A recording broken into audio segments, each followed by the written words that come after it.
तो level up करना सबसे बढ़िया तरीका है। सब चीज़ों को, सब झंझटों को, सब ये दिमागी फितूरों को साइड करिए। सबसे शिकायतें हैं, उन शिकायतों को लिख करके पुड़िया बना करके रख दीजिए कि सबका हिसाब करेंगे बाद में। लेकिन अब दिमाग को फ्री करते हैं, अपने पे लौटते हैं, अपने पे काम करते हैं। सुबह 2 घंटे के लिए सन्यासी की तरह बंद हो जाते हैं।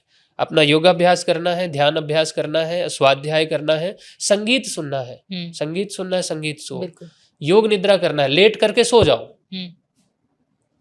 लेकिन अपने लिए 2 घंटे के लिए रहो। न तुम किसी के हो, न तुम्हारा कोई है। इतना आसान है सर, बहुत आसान है, सच बता रहे हैं, बहुत आसान है। हमें तो कोई ऐसे आ जाए ना, 2 दिन 4 दिन जंगलों में दौड़ाए उनको क्योंकि जब आप सांसारिक बंधनों में रहते हैं, बंधन कह लीजिए या जो भी एक्सपेक्टेशंस तो होती हैं। एक बात बताइए, कोई अचानक से किसी का एक्सीडेंट होता है, उसको आप हॉस्पिटलाइज करते हो, तब आपके पास खूब समय निकल आता है। तब आप दिन दिन भर, 6-6 दिन, हफ्ते भर हॉस्पिटल में, आईसीयू में देखते रहते हो उसको। तब आपके पास खूब सारा पैसा इकट्ठा हो जाता है। और जो नेसेसरी है, जरूरी है, जो सच कहें तो प्रिवेंटिव है, उसके लिए आपके पास ढेरों बहाने हैं। तो फिर आपका कोई हित नहीं कर सकता। फिर तो हम क्षमा ही मांगे कि क्षमा करिए। तो मतलब कुल मिला के हम सिर्फ सेल्फ केयर पे ध्यान दें। अल्टीमेट रास्ता यही है। और अपने आप को ग्रो करने आप जूते पहनना शुरू करिए। कंकड़ों को बीनते बीनते आप बूढ़े हो जाएंगे, कंकड़ खत्म नहीं होंगे धरती से। ठीक है, परेशानियां तो खत्म होंगी नहीं। तो बढ़िया ब्रांड का जूता खरीदिए, उसे पहनिए और बढ़िया कंकड़ों के ऊपर मजे से चलिए। आपकी क्षमता छोटी है, साइकिल से चलेंगे, छोटा पत्थर भी टकराएगा और आपको गिरा देगा। आप मर्सिडीज से चलिए या बढ़िया कार से चलिए। आप देखिए ना, थार दौड़ाते हैं लोग पहाड़ों पे। एक सामान्य सा उदाहरण कि लेवल अप करिए, आप अपना तल बदलिए, आपके परिवार वालों की विचारधारा बदल जाएगी, आपके समाज की विचारधारा बदल जाएगी, आपके पूरा सराउंड बदल जाएगा। केवल तल बदल दीजिए।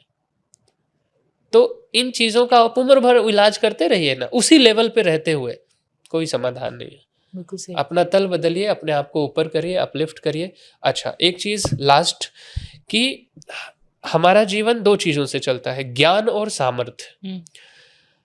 ज्ञान, बहुत लोगों के पास ज्ञान इतना ऊंचा है, उन्हें पता है क्या करना है, क्यों करना है, कैसे करना है, लेकिन सामर्थ्य नहीं है। ज्ञान के लिए सत्संग चाहिए, विमर्श चाहिए, तो ज्ञान आ जाता है। जीवन में मिली हुई ठोकरों से भी अनुभव मिलता है, ज्ञान मिलता है। सामर्थ्य कहाँ से आए? सामर्थ्य की सबसे ज्यादा कमी है। पता हमें है लेकिन कर नहीं पा रहे हैं। होगा कैसे? सामर्थ्य के लिए चाहिए साधना। अगर साधना और ज्ञान साथ साथ हो जाए, सामर्थ्य और ज्ञान साथ साथ हो जाए, तो ज्ञान ने जो कहा सामर्थ्य ने एग्जीक्यूट कर दिया। तो सामर्थ्य कैसे बढ़े? सामर्थ्य बढ़ाने का एक ही उपाय है, अपने आप को समय देना शुरू करिए। शरीर को, मन को और चित्त को, तीनों तलों पर काम करिए। That's it. खुद के एक्सपीरियंस से बता सकती हूँ कि हर चीज का समाधान अपने आप में है, सेल्फ ग्रोथ में है।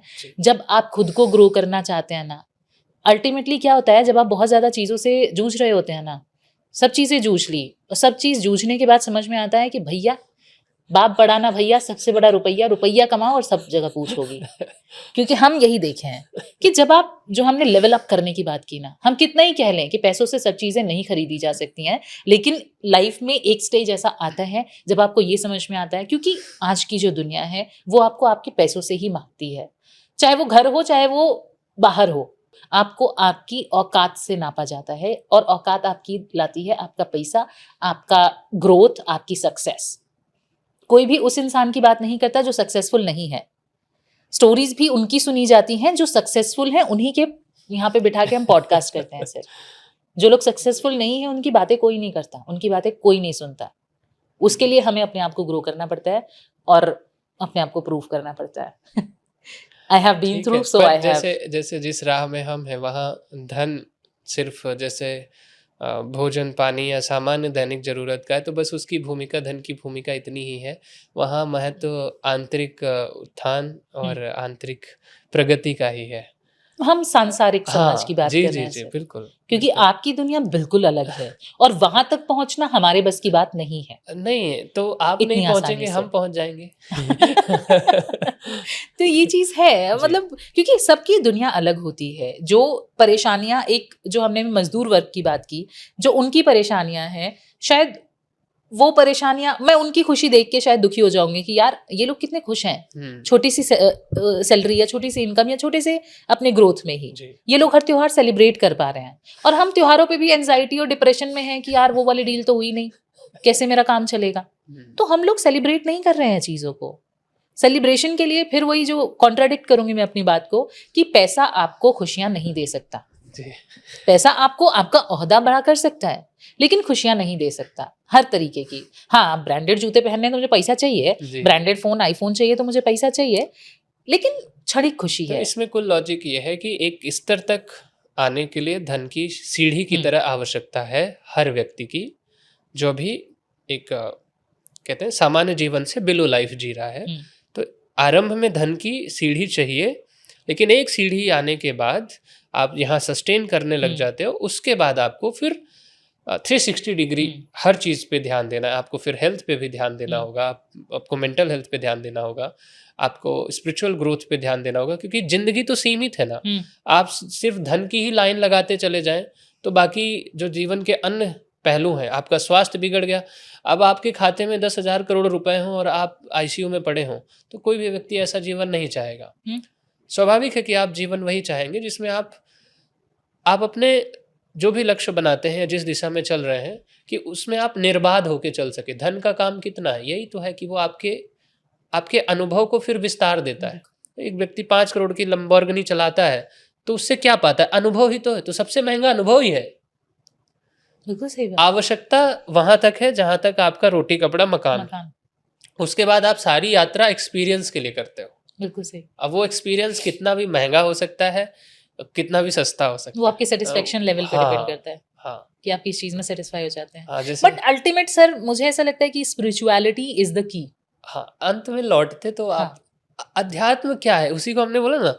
जैसे दुखों का वर्णन किया गया तो दुख 3 तरह के बोले गए। 3 तरह के दुख, एक है भौतिक, आदि भौतिक जिसको बोलते हैं, जो दूसरों से मिलता है। किसी ने गालियां दिया, किसी ने कुछ बोला, किसी ने। तो मेरा आध्यात्मिक लोग जैसे इसको सोचा जाता है ना, तो क्या मेरा दूसरे पे निर्भर है, जोर है कि मैं सामने वाले को कंट्रोल कर सकता हूँ क्या, कि वो मुझे गाली ना दे? नहीं कंट्रोल कर सकते। पीठ पीछे होगा, सामने नहीं होगा तो पीठ पे, पर कोई ना कोई कुछ ना कुछ तो बोलेगा। या सांप बिच्छू पे मेरा पूरा कंट्रोल नहीं है, तो ठीक है। दूसरा होता है आदि दैविक दुख, भूकंप, बाढ़, सूखा, ये सब। तीसरा होता है आध्यात्मिक दुख, हम अपनी कमजोरी, अपनी कमी, अपनी आदतों से मार खाते हैं, ये है आध्यात्मिक। तो जो अपने आप को ठीक करने में लगा है ना, वो आपने तस्वीर देखी होगी कि एक पत्थर की मूर्ति है, वो अपने को ही तराश रही है, वो अध्यात्म है। तो बस इतना ही है, अपने को तराशना आपने शुरू किया, अल्टीमेट रास्ते पे आप आ गए। ये रास्ता अनंत है, आप जितना तराश सकते हो। आपका पात्र छोटा पड़ जाएगा, पर जो प्रसाद है वो कभी कम नहीं होगा। इस मार्ग में भरपूर कृपा है।